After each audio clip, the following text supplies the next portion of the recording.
ខ្ញុំបានឈ្មោះលោកសន្ធុនខ្ញុំបាននៅថ្ងៃទី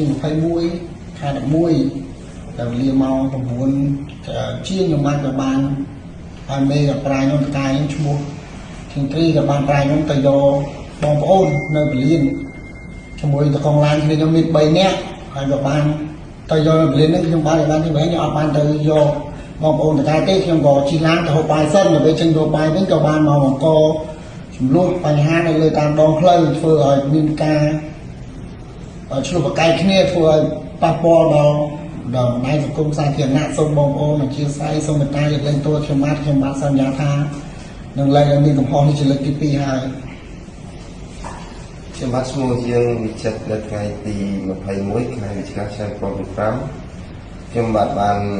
មេក៏បានប្រើទៅយកឡើងទៅទទួលបងប្អូនមកពីពលានដល់ពេល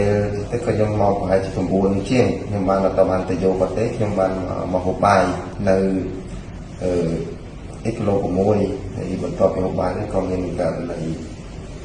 ប៉ះពាល់ទឹកពេជ្រប៉ះពាល់សម្ដីគ្នាជាមួយនឹងភាគីខាងទៀតអញ្ចឹងខ្ញុំសូមចិត្តបងប្អូនទាំងអស់សូមគំនិតតាមខ្ញុំហើយខ្ញុំក៏សន្យាថានឹងអត់ឲ្យមានជាលើកទី2ទេ